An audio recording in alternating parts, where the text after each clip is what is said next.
अस्सलाम वालेकुम friends, welcome back my channel cook with Mariyam. बिस्मिल्लाहिर्रहमानिर्रहीम। आज मैं आपके लिए देगी भुना हुआ गोश्त बनाने की रेसिपी लेके आई हूँ।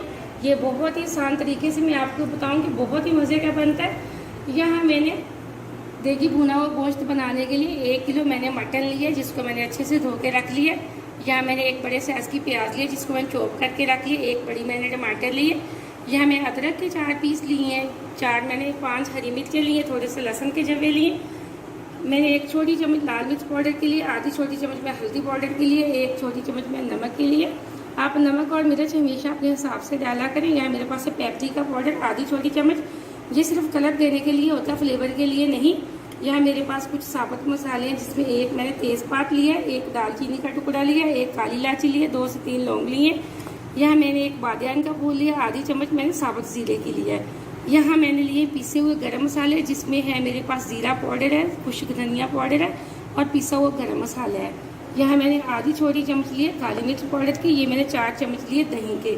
चलते हैं, सबसे पहले मैं लहसुन अदरक हरी मिर्च का पेस्ट बना लेती हूँ।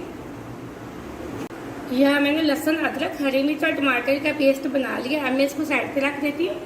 हमें गोश्त बनाने के लिए लूँगी प्रेशर कुकर। आप चाहें तो इसको पतीले में भी बना सकते हैं, लेकिन पतीले में थोड़ा टाइम ज़्यादा लगता है, इसलिए मैं प्रेशर में बनाऊँगी। अब जो मेरे पास मटन था वो मैं प्रेशर के अंदर डाल दूँगी सारा।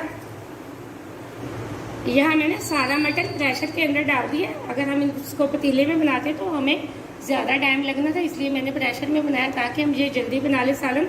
अब जो मेरे पास प्याज थी मैंने वो डाल दी। इसी के साथ हम डाल देंगे लाल मिर्च पाउडर,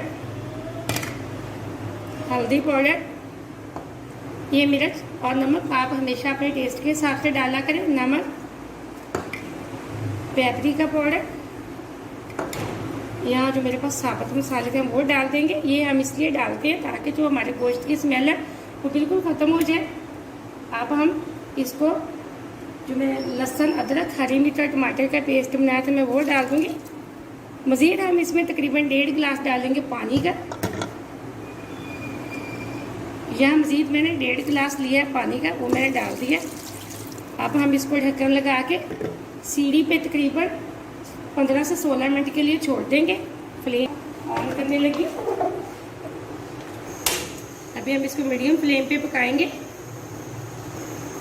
यहाँ मैंने ढक्कन अच्छे से लगा दिया।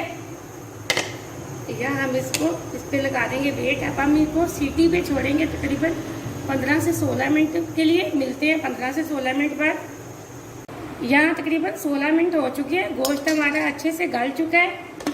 अब हम इसको डाल देते हैं कढ़ाई के अंदर। यहाँ मैंने सारा गोश्त एक कढ़ाई के अंदर डाल लिया है। जो इसके अंदर पानी है अब हम इसको हाई फ्लेम पे बिल्कुल ड्राई कर देंगे। यहाँ गोश्त का पानी काफ़ी हद तक ड्राई हो चुका है। अब मैं इसके अंदर डाल दूँगी ऑयल। थोड़ा सा मैं ऑयल डालूंगी।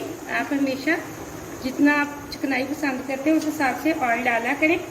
इसी के साथ यहाँ मैं डाल दूंगी काली मिर्च पाउडर। और जो मेरे पास दही थी, दही को मैंने अच्छे से फेंट लिया था, अब हम वो डाल देंगे और हाई फ्लेम पे अच्छे से कर लेंगे इसकी भुनाई। ये भुना हुआ गोश्त बहुत मज़े का बनता है। छोटी छोटी चीज़ें जो आप घर में बनाया करें, वीडियो को पूरा देखा करें और लाइक भी किया करें। आपने अगर अभी तक चैनल को सब्सक्राइब नहीं किया तो जल्दी से कर लें, ताकि हर आने वाली वीडियो सबसे पहले आप देख सकें और मज़े की चीज़ें बना सकें। मैंने बहुत आसान तरीके से आपको देगी भुना हुआ गोश्त बनाने की रेसिपी बताई है। अब मैं इसकी अच्छे से हाई फ्लेम पर भुनाई कर लेती हूँ। काफ़ी हद तक गोश्त की भुनाई हो चुकी है। अब हम मज़ीद इसकी खुशबू फ्लेवर के लिए, यहाँ मेरे पास हरी इलायची है 2 अदद, मैं वो डाल दूँगी। इससे इसका खुशबू और फ्लेवर बहुत ही अच्छा आएगा। हम मज़ीद इसकी 3 से 4 मिनट और भुनाई करेंगे। यहाँ माशाल्लाह से हमारे एकदम से देखिए भुना हुआ गोश्त तैयार हो चुका है। बहुत अच्छी खुशबू आ रही है, ऑयल नज़र आना शुरू हो चुका है। अब जो मेरे पास पिसा हुआ गरम मसाला, खुश्क धनिया पाउडर और जीरा पाउडर मैं वो डाल दूँगी और इसके अंदर डालूँगी अच्छे से मिक्स। ये टेस्ट को और भी बहुत मज़ा आएगा गोश्त के टेस्ट में से, इस मसाले का। माशाल्लाह एकदम से हमारा गोश्त तैयार हो चुका। फ्लेम को ऑफ करने लगी। इसके साथ मेरे पास ये लंबाई में कटी हुई हरी मिर्च मैंने वो डाल दी है। एकदम से हमारा देगी भुना हुआ गोश्त तैयार हो चुका। आप इस रेसिपी को ज़रूर ट्राई करना। आप बेशक गर्म रोटी या नान के साथ खाएं, बहुत मज़ा आने वाला है। वीडियो को पूरा देखना, लाइक भी करना। मुझे अगली रेसिपी के लिए इजाज़त दें। अल्लाह हाफिज़।